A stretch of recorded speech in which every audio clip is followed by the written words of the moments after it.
Bismillahirrahmanirrahim. Assalamualaikum warahmatullahi wabarakatuh. Innal hamdalillah nahmaduhu wa nasta'inuhu wa nastaghfiruh wa natubu ilaihi wa na'udzu billahi min shururi anfusina wa min sayyiati a'malina. Man yahdihillahu fala mudilla lahu wa man yudlil fala hadiyalah. Asyhadu an la ilaha illallah wahdahu la syarika lahu wa asyhadu anna Muhammadan abduhu wa rasuluhu la nabiyya ba'dah. Allahumma salli wa sallim wa barik ala nabiyyina wa habibina Muhammadin wa ala alihi wa sahbihi wa man tabi'ahum bi ihsanin ila yaumiddin, amma ba'd. Ma'asyiral muslimin, para ikhwan, para akhwat yang semoga senantiasa diberkahi dan dirahmati oleh Allah Subhanahu wa taala. Alhamdulillah, di malam hari ini Allah Subhanahu wa taala kembali memberikan kepada kita taufik dan hidayahnya, memberikan kepada kita kesehatan, kekuatan, kesabaran dan berbagai macam nikmat-nikmat yang lainnya sehingga kita bisa kembali duduk di majelis ilmu. Tentunya ini adalah sebuah nikmat yang sangat besar, nikmat yang sangat agung, yang di dalamnya kita akan mendapatkan ketenangan jiwa, ketentraman batin, kemudian pula doa dari malaikat. Kemudian ma'asyiral muslimin rahimani wa rahimakumullah, pembahasan kita di malam hari ini masih seputar makna dari beriman kepada Allah Subhanahu wa taala.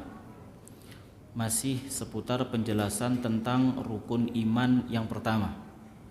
Tatkala kita mengatakan aku beriman kepada Allah Subhanahu wa taala, maka hendaknya kita harus mengerti apa yang harus kita imani dari ikrar kita bahwasanya kita itu beriman kepada Allah Subhanahu wa taala.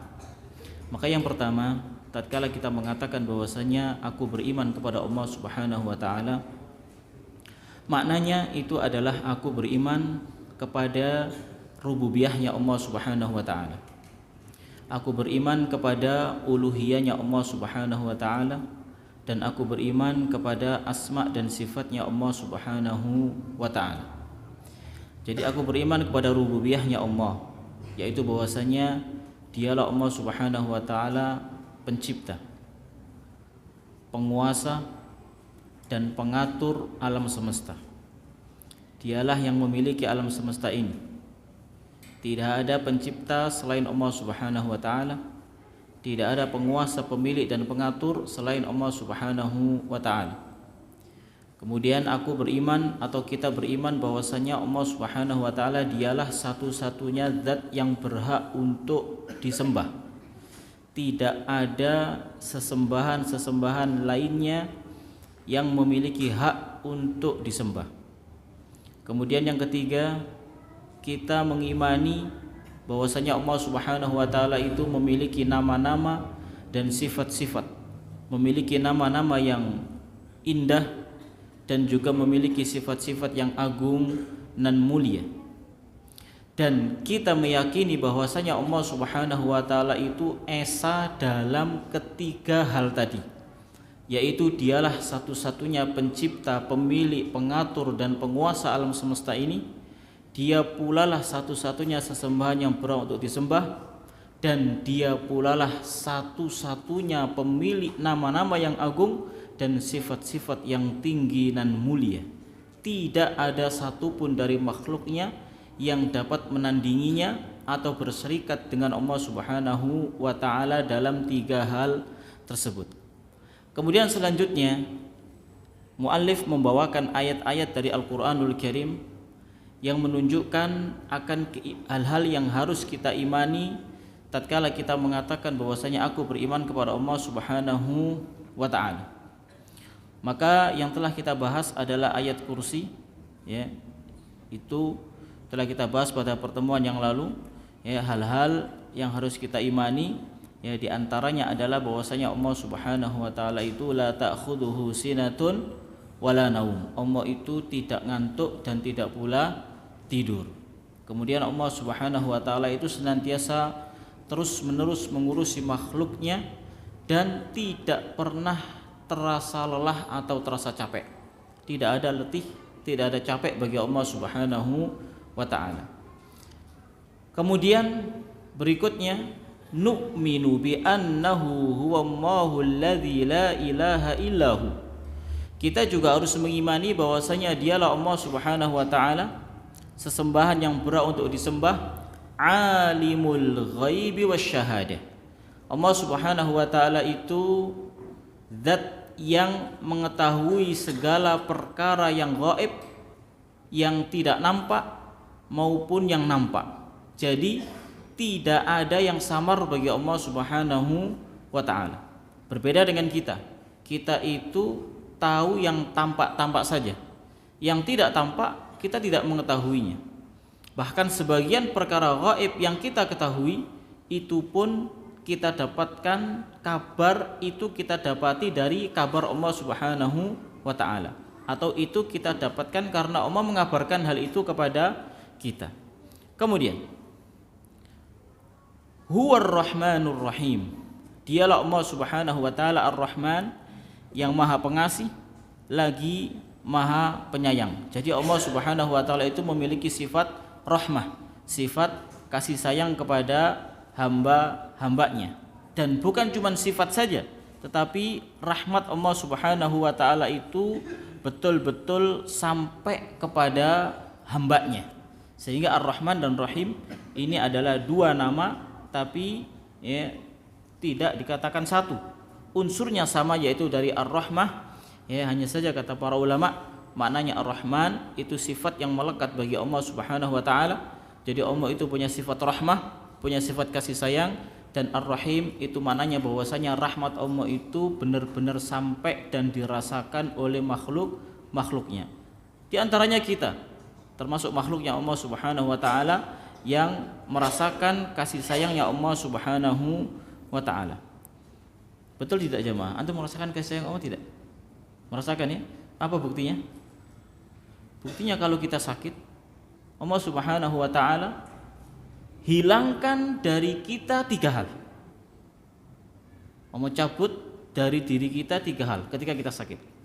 Yang pertama, Allah Subhanahu wa taala cabut rasa bahagia, rasa sumringah. Ya. Jadi ketika sakit orang itu cenderung cemberut.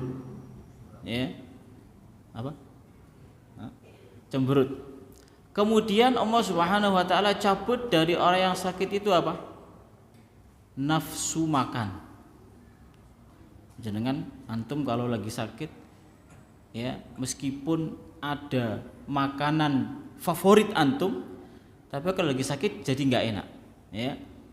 Kalau lagi sehat suka banget dengan makanan ini, kalau lagi sakit jadi nggak suka atau jadi malas makannya. Dan yang ketiga, Allah Subhanahu wa taala cabut apa?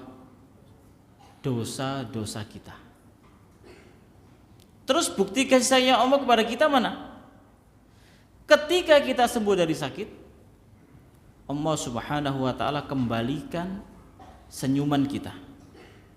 Rasa bahagia, keceriaan kita Allah kembalikan. Yang kedua, Allah kembalikan nafsu makan kita.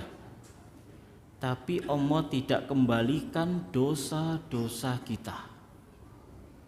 Ini adalah bentuk kasih sayang Allah Subhanahu wa taala kepada kita. Ya. Bahkan di antara bentuk kasih sayang Allah Subhanahu wa taala kepada kita itu jemaah, sebesar apapun dosa seorang hamba dan sebanyak apapun dosa yang dilakukan oleh hamba, kalau hamba ini betul-betul datang kepada Allah untuk meminta ampun, untuk meminta maaf, maka Allah Subhanahu wa taala akan ampuni. Di dalam hadis qudsi, Allah Subhanahu wa taala mengatakan, "Ya ibadi, wahai hamba-hambaku, ya,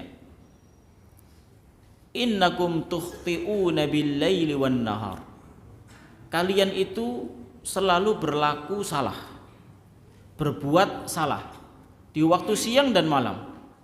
Wa ana aghfirudz dzunuba jami'an, dan aku itu mengampuni dosa-dosa seluruhnya. Fastaghfiruni aghfiru lakum, maka mintalah ampun kepadaku, niscaya aku akan ampuni. Ya. Kemudian, lau ataitani bi qurabil ardi khataya, summa lakitani la tusyriku bi syai'an la ataituka bi qurabiha maghfiratan. Wahai anak Adam, sekiranya kamu datang kepadaku dengan membawa dosa sepenuh bumi. Dengan membawa dosa sepenuh bumi, berarti dosanya banyak banget jemaah. Tapi syaratnya kalau kamu gak syirik, sebanyak apapun dosamu, kalau kamu gak syirik, ini menunjukkan bahwasanya ini menunjukkan akan keutamaan tauhid. Kalau kau gak syirik, dosa apapun kamu lakukan, selama kamu tidak berbuat syirik, sebanyak apapun dosa itu, la ataituka bi qurabiha maghfiratan, aku juga akan membawakan ampunan untukmu sepenuh bumi pula. Ya. Jadi Allah Subhanahu wa taala itu sangat sayang kepada kita, dan Allah Subhanahu wa taala itu tidak ingin kalau kita masuk ke dalam nerakanya, sehingga Allah terangkan jalan-jalan menuju kepada surganya. Demikian pula Allah sebutkan jalan-jalan menuju kepada nerakanya agar kita menghindarkan diri darinya. Kemudian,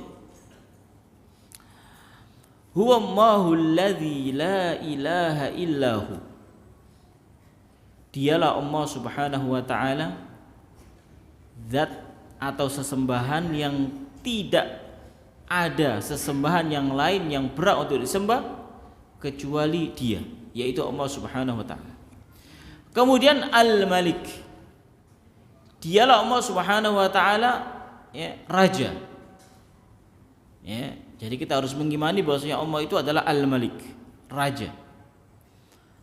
Al-Quddus, Allah Subhanahu wa taala itu juga maha suci, yakni at-tahir min kulli adzan. Allah Subhanahu wa taala itu bersih dari segala keburukan, dari segala hal-hal yang jelek. Fahuwa subhanahu at-tahiru an kulli aibin wa kulli naqsin. Dialah Allah Subhanahu wa taala zat yang bersih, yang suci dari segala macam aib dan segala macam kekurangan. Berarti apa? Allah Subhanahu wa taala adalah zat yang maha sempurna. Kemudian As-Salam, Allah Subhanahu wa taala itu juga As-Salam. As-Salam itu artinya as-salimu min kulli naqsin haqiqiyyin au mutawaqqa'in au wahmiyyin. Jadi Allah Subhanahu wa taala itu ya, kalau dalam terjemahan biasanya diartikan maha sejahtera. Ya, maksudnya apa? Allah Subhanahu wa taala itu selamat dari setiap kekurangan, baik yang hakiki, jadi benar-benar suatu kekurangan, au mutawaqqa. Mutawaqqa itu sesuatu yang mungkin terbersit di dalam diri seseorang, bahwasanya Allah itu kurang dalam hal ini. Mutawaqqa. Ya, sangkaan. Atau wahmiyin. Wahmi itu sangkaan yang besar. Jadi wahmi itu kesalahan yang 70%. Jadi maksudnya adalah Allah Subhanahu wa taala itu benar-benar bebas dan selamat dari segala aib, dari segala sisi. Ya, dari segala sisi. Tidak ada cacat sedikit pun pada Allah Subhanahu wa taala. Dialah yang maha sempurna.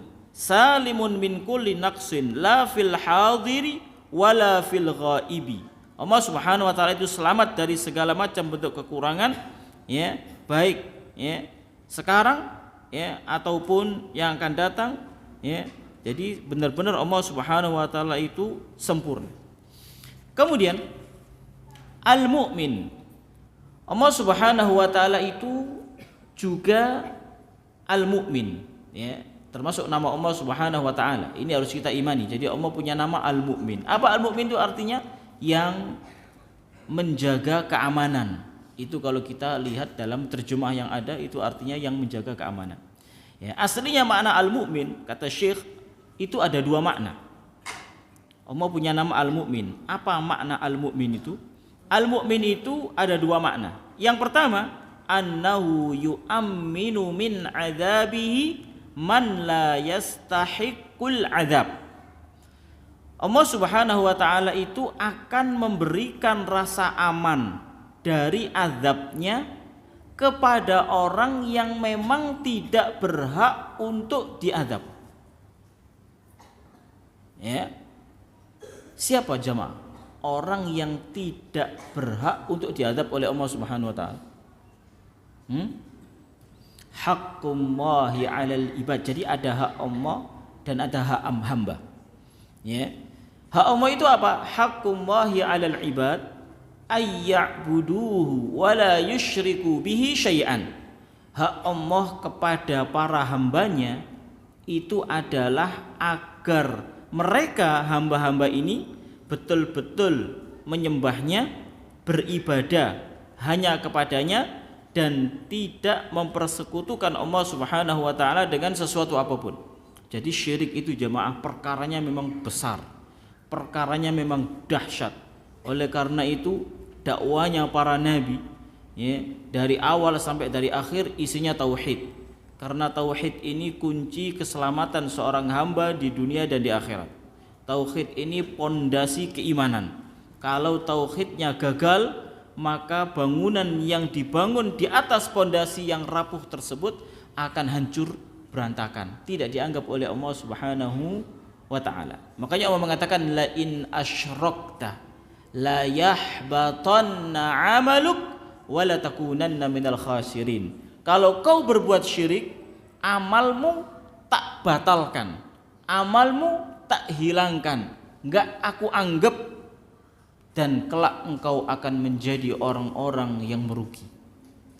Ya. Jadi syirik itu juga perlu untuk kita kenali dengan tujuan untuk kita hindari. Karena Allah betul-betul marah kalau disekutukan. Ada orang minta kepada selain Allah, maka Allah akan marah. Ya. Ada orang berdoa kepada selain Allah, maka Allah akan marah. Kenapa? Karena tidak ada yang berhak untuk dipuja, tidak ada satupun yang berhak untuk dipuji, diminta, diharap kecuali Allah Subhanahu wa taala. Kemudian wa haqqul ibadi 'ala Allah. Sebaliknya apa hak hamba kepada Allah Subhanahu wa taala? Alla yu'adziba man la yusyriku bihi syai'an. Haknya hamba atas Allah Subhanahu wa taala adalah Allah Subhanahu wa taala itu tidak mengazab kepada mereka yang tidak mempersekutukan Allah Subhanahu wa taala dengan sesuatu apapun. Jadi hak Allah itu diibadahi dan tidak sekutui. Hak hamba adalah tidak diazab apabila hamba tersebut tidak mempersekutukan Allah Subhanahu wa taala. Jadi Allah Subhanahu wa taala memberikan rasa aman dari azabnya kepada mereka yang tidak berhak untuk diazab. Kenapa tidak berhak diazab? Karena mereka adalah orang-orang muwahhid, orang-orang yang betul-betul menegakkan tauhid, tidak mempersekutukan Allah Subhanahu wa taala dengan sesuatu apapun. Fa mu'minun bi makna mu'ammin. Maka mukmin di sini maknanya adalah mu'ammin, yang memberikan rasa aman. Yang kedua, makna al-mu'min adalah al-musaddiq li rusulihi, yang membenarkan terhadap para rasulnya. Jadi benar-benar mereka itu adalah utusan-utusannya Allah, dan mereka itu benar-benar membawa risalah dari Allah Subhanahu wa ta'ala. Ya, qala Allah Ta'ala wa ma anta bimu'minin lana ay bimusaddiqin. Ya. Jadi jamaah kesimpulannya, nama Allah Subhanahu wa taala Al-Mu'min itu maknanya dua. Yang pertama, memberikan rasa aman kepada mereka yang tidak mempersekutukannya, sehingga dia atau mereka dijauhkan dari nerakanya Allah Subhanahu wa taala. Dan yang kedua adalah Allah Subhanahu wa taala itu membenarkan para rasulnya, membenarkan para utusannya yang Allah utus untuk atau kepada umat manusia, menyampaikan risalahnya Allah Subhanahu wa taala. Berikutnya al-muhaimin. Kita juga harus meyakini bahwasanya Allah Subhanahu wa taala itu dialah al-muhaimin. Ya, pemelihara, keselamatan. Jadi Allah Subhanahu wa taala itu dzus saytarati wal hukmi ala kulli man ada.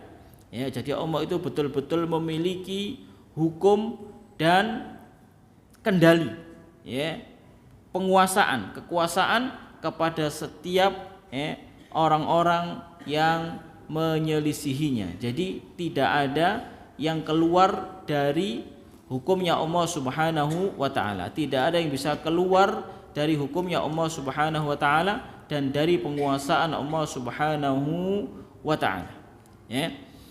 Kemudian Al-Aziz. Allah Subhanahu wa taala itu juga Al-Aziz. Ini juga harus kita imani. Jadi Allah Subhanahu wa taala itu punya nama Al-Aziz. Ini biasa diartikan dengan yang maha perkasa. Maha gagah, maha perkasa. Kata Syekh di sini, Al-Aziz fahuwa dzul izzah. Jadi Allah Subhanahu wa taala Al-Aziz. Al-Aziz itu artinya pemilik keperkasaan. Wal izzatu hiya izzatul qadri wa izzatul qahri wa izzatul imtina. Keperkasaannya Allah Subhanahu wa taala itu mencakup 3 hal. Izzatul qadr. Allah Subhanahu wa taala itu maha perkasa pada kedudukannya. Jadi kedudukannya Allah Subhanahu wa taala itu sangat tinggi dan tidak bisa disaingi oleh siapapun. Izzatul qadr, kedudukannya sangat tinggi. Wa izzatul qahri. Demikian pula perkasa dalam hal kekuatan. Tidak ada kekuatan yang dapat menandingi kekuatannya Allah Subhanahu wa taala. Demikian pula izzatul imtina'. Dan Allah Subhanahu wa taala maha perkasa dari segala aib dan cacat. Jadi Allah itu bersih dari segala aib dan dari segala cacat. Itu makna Al-Aziz. Izzatul qadri wa izzatul qahri wa izzatul imtina'. Kemudian Al-Jabbar. Allah Subhanahu wa taala itu dia pula yang disebut dengan Al-Jabbar. Allah menamakan dirinya dengan Al-Jabbar. Apa itu Al-Jabbar? Yang maha kuasa, yang maha kuasa.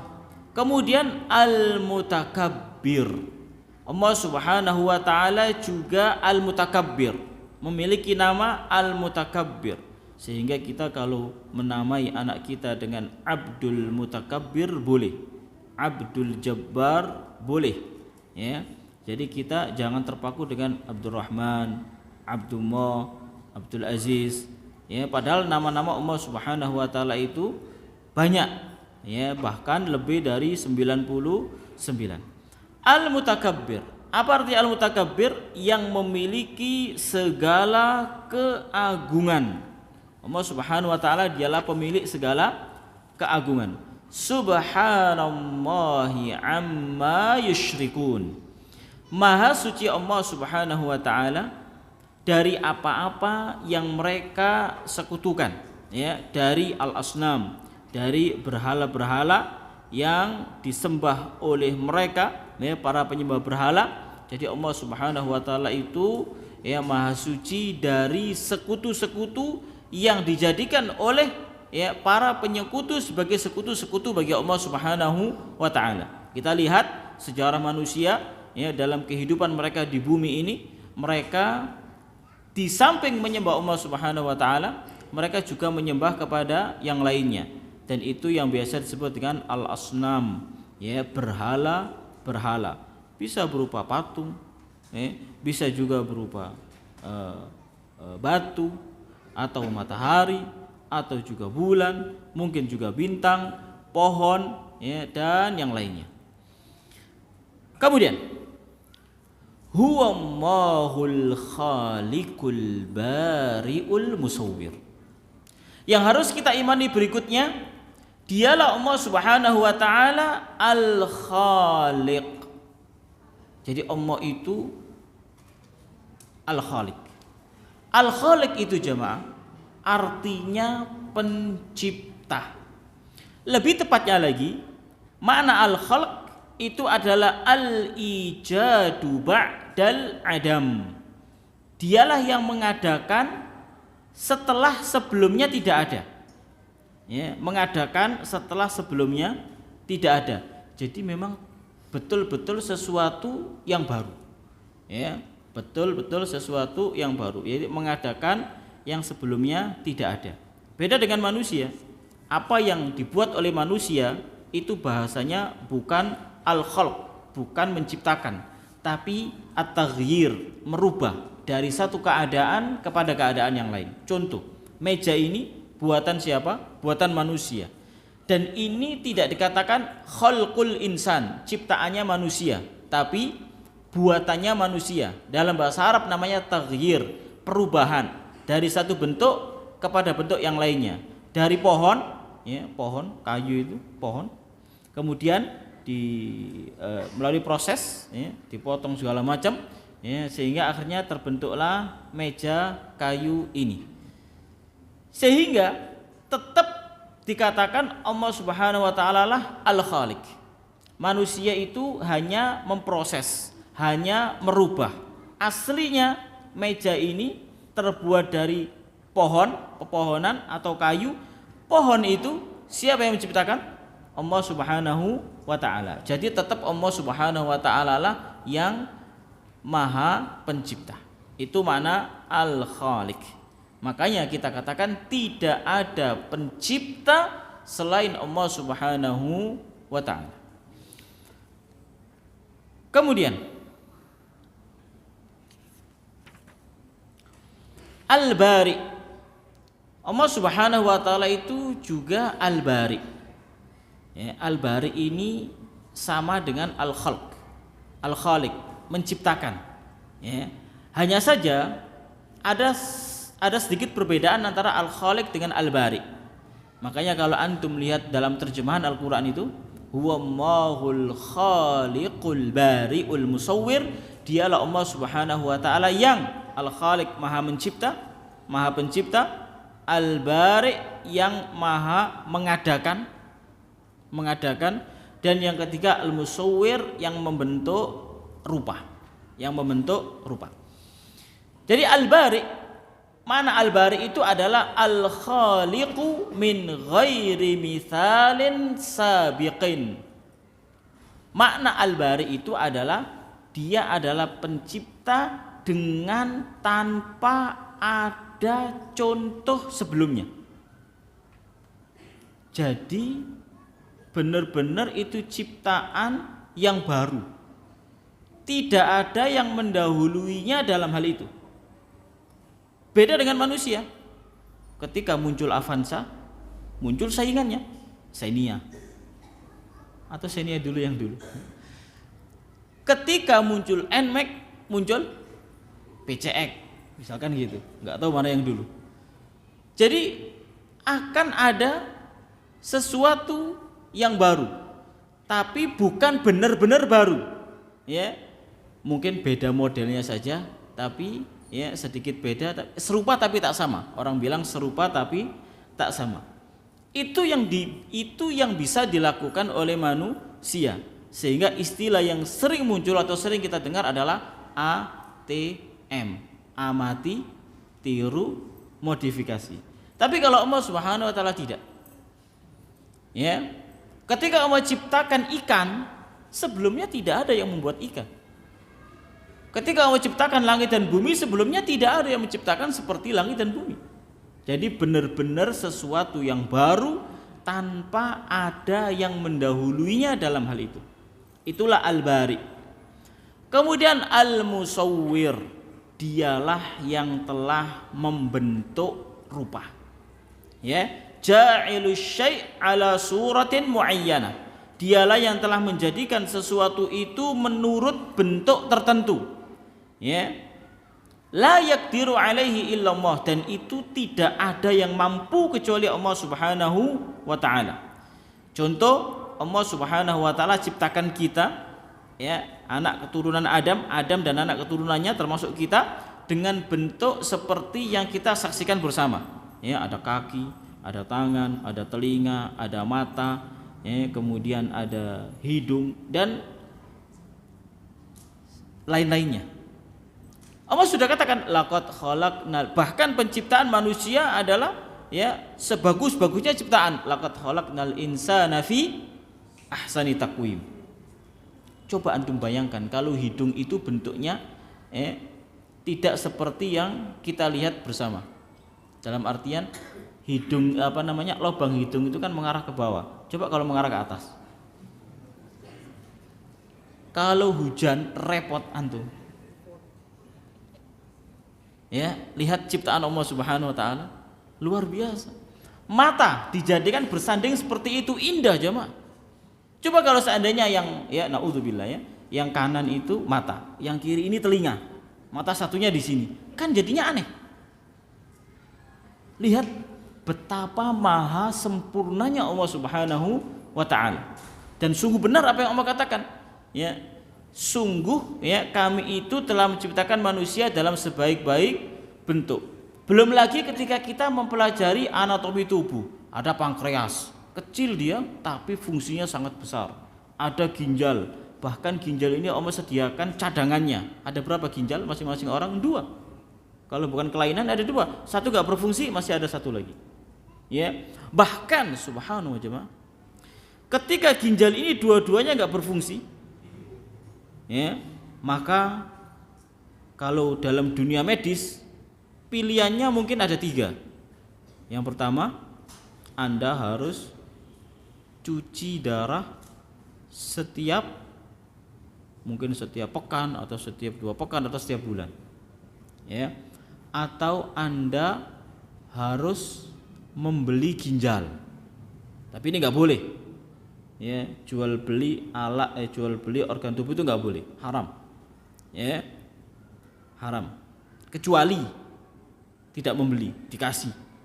Contoh, seorang suami dia sakit gagal ginjal, istrinya sangat cinta kepada dia, ya, berharap agar bisa lebih lama lagi hidup bersama dengan suaminya yang tercinta itu. Akhirnya dia cek ginjalnya, dua-duanya bagus dan dia berikan kepada suaminya. Ya, saya pernah punya teman demikian, tapi dia nggak mau dikasih ginjal istrinya, dia nggak mau. Ya, alasannya kasihan kepada istrinya. Masya Allah. Dan qaddarahu dia meninggal dunia. Yang ketiga,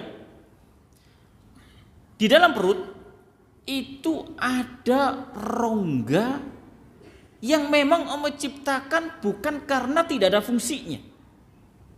Di perut kita itu ternyata ada rongga, dan rongga ini ternyata memang Allah spare.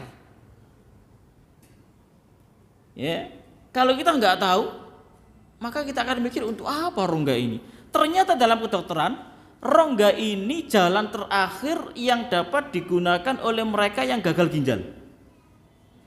Dua-duanya ginjal ini nggak berfungsi atau fungsinya menurun, maka rongga ini akan dimasuki cairan tertentu, ya, yang diberikan oleh dokter, dan itu akan diisikan ke dalam perut itu, sehingga perut ini ada pentilnya begitu, ya, termasuk teman Nana tadi itu ada pentilnya, dan dimasukkan ke dalam perut itu per 6 atau 8 jam sekali. Ribetnya kayak gitu jemaah. Padahal untuk merawat ginjal itu mudah. Minum air putih yang cukup. Ya, bukan minum air teh, kopi, bukan, air putih. Masya Allah, ya. Itu masalah dunia mereka, dunia para kedokteran. Jadi ini sekedar contoh saja. Jadi Allah Subhanahu wa taala itu betul-betul menciptakan manusia dalam bentuk yang sangat sempurna. Sangat sempurna. Ya. Itu contoh, ya, dari organ dalam kita, ya, dan itu kalau dikupas panjang jemaah. Kemudian wasawwaral ba'ir ala hadza syakl. Kenapa Allah Subhanahu wa taala ciptakan onta dengan bentuk seperti itu?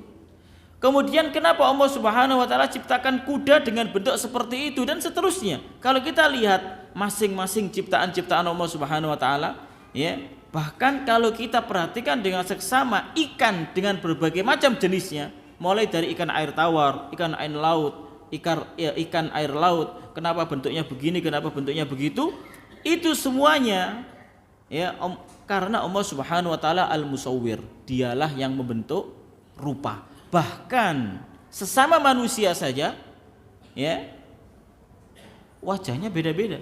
Yang dengan itu dapat dikenal, oh ini si Ahmad, oh ini si Ilyas, oh ini si fulan ya wa'allan, dengan ya bentuk rupa yang berbeda-beda. Karena dialah Al-Musawwir. Ya, dialah yang membentuk rupa. Itu semuanya ya, itu semuanya ya Allah lakukan sesuai dengan hikmahnya ya. Kenapa kok onta begini bentuknya? Kenapa kok kuda begini bentuknya? Ya itu semuanya Allah lakukan sesuai dengan hikmahnya Allah Subhanahu wa taala. Kita tidak tahu di balik penciptaan kenapa onta punya punuk, misalnya kenapa kuda modelnya begitu ya. Itu semuanya ya intinya adalah ciptaan Allah Subhanahu wa taala, dan dialah yang lebih tahu terhadap apa yang dia ciptakan. Ya. Demikian pula tinggi dan pendek. Ya, tinggi dan pendek itu yaitu pemberian Allah Subhanahu wa taala. Ya, sehingga tidak perlu ketika orang yang Allah takdirkan mungkin ukuran tinggi tubuhnya kurang, sehingga ketika gerhana matahari harus ya gelandotan di pintu rumah biar panjang badannya. Itu kata orang Jawa. Tidak perlu. Ya. Nah, berikutnya. Lahul asmaul husna. Dialah Allah Subhanahu wa taala yang memiliki nama-nama yang indah, bahkan berada di dalam puncak keindahan. Lihat jamaah, Allah katakan lahul asmaul husna. Khobar didahulukan daripada mubtada. Ya. Kata para ulama, taqdimul khabari 'alal mubtada yadullu 'alal hasr.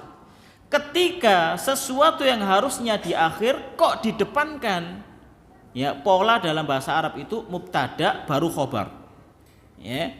Tapi ketika khobar ini yang seharusnya di akhir kok ditaruh di depan, maka ini kata para ulama yadullu 'alal hasri. Ini menunjukkan pembatasan.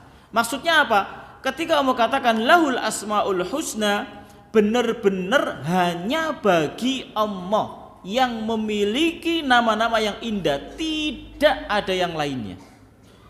Khusus spesial bagi Allah Subhanahu wa taala. Ketika Allah Subhanahu wa taala namakan dirinya dengan Ar-Rahman, Ar-Rahim, maka itu khusus bagi Allah Subhanahu wa taala, dan benar-benar dia adalah Ar-Rahman dan Ar-Rahim. Beda dengan manusia.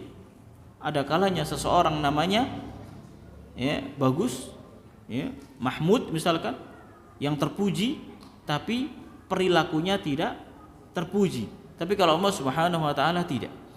Kalau Allah Subhanahu wa taala itu tidak. Jadi lahul asmaul husna. Yusabbihu lahu ma fis samawati wal ard. Kemudian segala apa yang ada di langit dan di bumi bertasbih lahu, khusus untuk Allah Subhanahu wa taala. Ya. Jadi di sini Allah katakan ma. Ma itu dalam bahasa Arab untuk yang tidak berakal. Ya, padahal kita juga termasuk apa yang ada di antara langit dan bumi. Manusia juga termasuk di dalamnya. Ya, manusia juga bertasbih, tapi Allah kenapa katakan ma? Karena memang ciptaan-ciptaannya Allah Subhanahu wa taala itu yang tidak berakal. Jadi ma itu biasanya untuk li ghairil akil, untuk yang tidak berakal. Ciptaan-ciptaannya Allah Subhanahu wa taala itu yang tidak berakal jauh lebih banyak daripada yang berakal, sehingga diwakili dengan ma. Ini faedah saja, tidak perlu dipusingkan. Jadi intinya yusabbihu lahu ma fis samawati wal ard. Bertasbih, memuji Allah Subhanahu wa taala segala apa yang ada di langit dan di bumi. Jamaah, kita itu dilebihkan oleh Allah Subhanahu wa taala dengan akal pikiran kita. Maka jangan sampai kita kalah dengan binatang. Ya, sama-sama makhluk hidup, binatang juga bertasbih kepada Allah. Hendaknya kita pun juga rajin bertasbih kepada Allah Subhanahu wa taala. Ya, bahkan Nabi yang mulia SAW pernah mengatakan ahabbul kalami ilallahi arba'. Ada 4 kalimat, 4 ucapan yang sangat dicintai oleh Allah Subhanahu wa taala. Ya, ini dalilnya banyak, di antara dalilnya ini yang saya sebutkan, yaitu subhanallah walhamdulillah wala ilaha illallah wallahu akbar. Empat kalimat ini sangat ringan bagi lisan untuk diucapkan, sangat mudah, tidak sulit untuk dihafal, ya. Tapi pahalanya besar. Empat kalimat ini sangat dicintai oleh Allah Subhanahu wa taala. Sehingga ketika kita bingung mau berzikir apa, sering-seringlah mengucapkan empat kalimat ini. Karena ini adalah kata Nabi ghirasul jannah, tanaman-tanamannya surga. Ketika antum sering mengucapkan empat kalimat ini semasa hidup antum, kok ternyata ketika masuk surga antum memiliki kebun yang sangat luas beserta tanaman-tanamannya, maka ketahuilah itu adalah buah dari zikir yang telah antum lakukan ketika di dunia dahulu. Maka jemaah, selagi masih hidup manfaatkan, tidak sulit. Ketika naik motor, subhanallah walhamdulillah wala ilaha illallah wallahu akbar. Dan bonusnya jemaah, hati antum akan tentram, ya, jiwa antum akan tenang.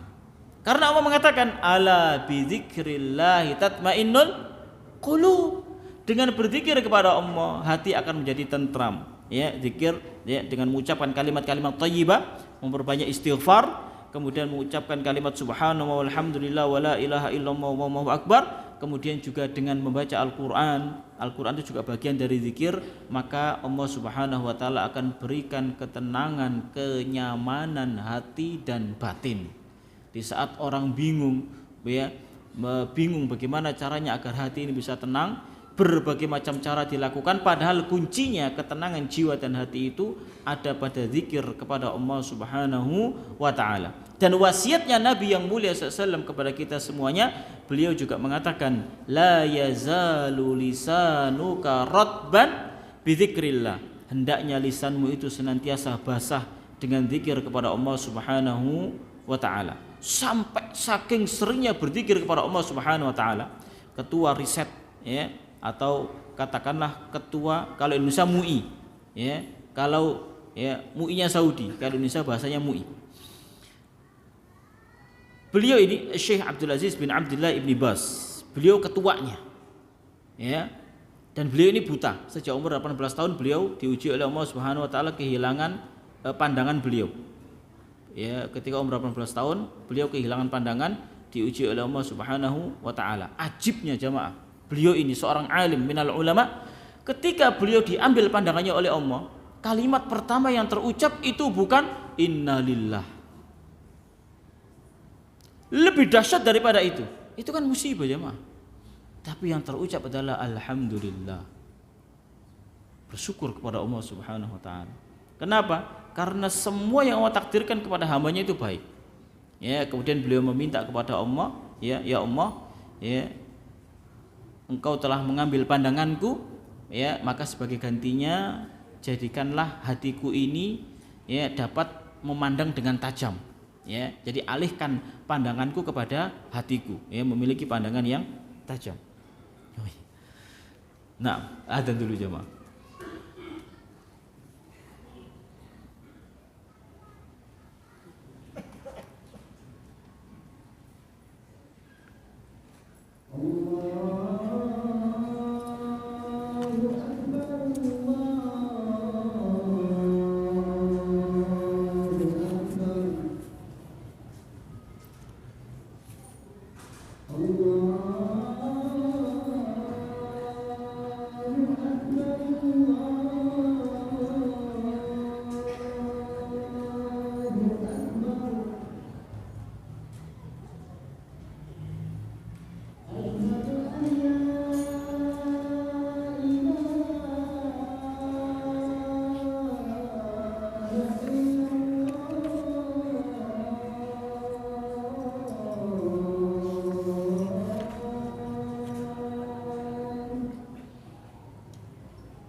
Baik. Kita lanjutkan sedikit jemaah. Jadi, perhatian para ulama terhadap masalah zikir ini sangat besar. Melanjutkan cerita tadi, Syekh Abdul Aziz Ibn Abdullah Ibn Baz, Ketua Komite Fatwa Arab Saudi. Beliau itu adalah orang yang senantiasa berzikir kepada Allah Subhanahu wa taala. Senantiasa menjaga waktu beliau dengan berzikir kepada Allah Subhanahu wa taala. Sampai pun dalam majelis ilmu beliau menyampaikan ceramah atau menyampaikan muhadharah di depan umat manusia. Di sana ada dosen, ada juga para penuntut ilmu, ada juga profesor dan yang lainnya. Bahkan para ulama juga duduk di majelis beliau. Di saat itu beliau rahimahullah ta'ala rahmatan wasi'ah habis menyampaikan, kemudian ada sesi tanya jawab. Ada sesi tanya jawab. Ada seseorang yang bertanya kepada Syekh, "Syekh, saya ingin bertanya." "Oh iya, silahkan." Sambil mendengarkan pertanyaan orang yang bertanya ini kan waktu. Beliau kan diam, tidak menyampaikan ilmu, tapi menyimak pertanyaan orang yang bertanya. Secara tidak sadar, saking seringnya berzikir kepada Allah, sambil dengerin pertanyaan orang yang bertanya, lisan ini bergerak, otomatis langsung berzikir, mengucapkan kalimat-kalimat thayyibah, mungkin subhanallah, alhamdulillah, wala ilaha illallah, wallahu akbar, atau astaghfirullahaladzim, astaghfirullah wa atubu ilaih. Bergerak lisan ini. Setelah selesai pertanyaan, "Sudah ya Syekh, mohon dijawab." Kaget beliau. "Oh, tolong diulang, apa tadi pertanyaannya? Saya kurang fokus." "Baik Syekh, diulang." Beliau dengerin. Pas awal-awal dengerin, lisan ini bergerak lagi, berzikir jemaah. Saking seringnya berzikir. Kemudian sudah Syekh, "Oh, tolong diulang lagi pertanyaannya tadi. Saya tidak fokus." "Baik. Oh sebentar, sebelum kamu ulangi pertanyaanmu untuk ketiga kalinya." Syekh itu ngambil sorbannya itu digulung, kemudian dimasukkan ke dalam mulut beliau, digigit. Jadi gigi itu digigitkan kepada sorban, kemudian baru maksudnya apa? Silakan bertanya. Biar mulut beliau ini diam dari zikir kepada Allah Subhanahu wa taala. Lihat, sampai harus menggigit sorban jemaah. Saking cintanya zikir kepada Allah Subhanahu wa taala.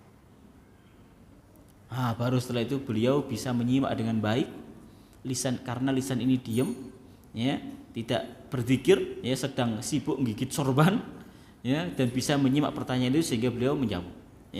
Termasuk juga contoh yang lain adalah Syekh Abdul Razak bin Abdul Muhsin Al-Abbad Al-Badr hafizahumullah ta'ala. Beliau masih hidup dan sering ke Indonesia. Dan antum ma'ruf, ngerti dengan beliau. Meskipun belum pernah ketemu langsung, mungkin dari video-video yang beredar. Ada yang enggak kenal? Kalau enggak kenal cari tahu.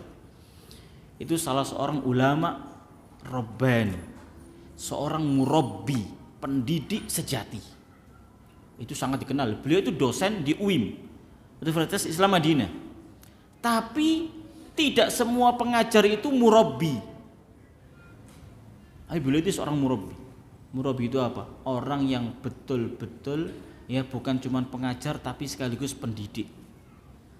Jarang-jarang ada dosen mau membawa santrinya atau muridnya, dimasukkan ke dalam mobilnya, bahkan dianterin ke tempat sekolahnya atau bahkan dianterin ke rumahnya jemaah.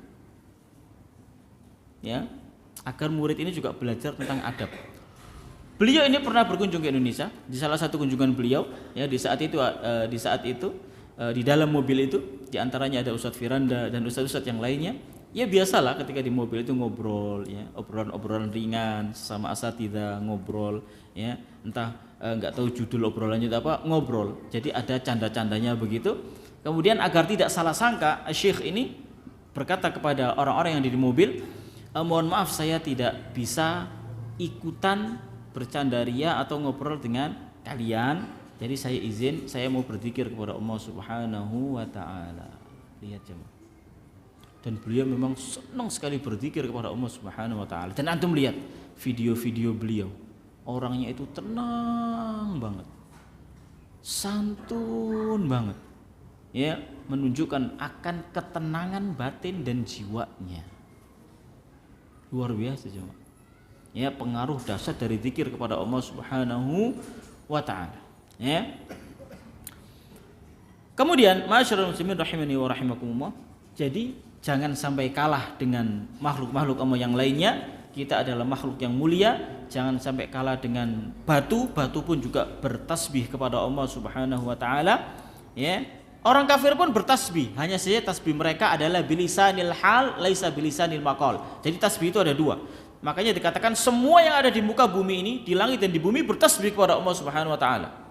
Masa orang kafir juga bertasbih? Iya, tapi bukan dengan lisan, dengan hal. Hal itu kondisi atau keadaan mereka. Maksudnya begini, Allah tidak membeda-bedakan antara muslim dan kafir dalam penciptaannya. Semuanya diciptakan dalam sebaik-baik bentuk. Itulah bentuk tasbihnya orang-orang kafir kepada Allah Subhanahu wa taala. Allah buktikan tentang keadaan mereka yang sama penciptaannya dengan yang muslim, sama-sama punya mata, sama-sama punya telinga, sama-sama punya hidung, dengan demikian sempurna keciptaannya. Ini menunjukkan bahwasanya dialah Allah yang maha sempurna dan maha suci dari segala aib, cacat dan kekurangan. Sampai pun orang kafir Allah sempurnakan penciptaannya. Paham jamaah? Hadza wallahu taala alam bisawab. Kita sholat terlebih dahulu, setelah itu kita lanjutkan sesi tanya jawab insyaallah taala. Assalamualaikum warahmatullahi wabarakatuh.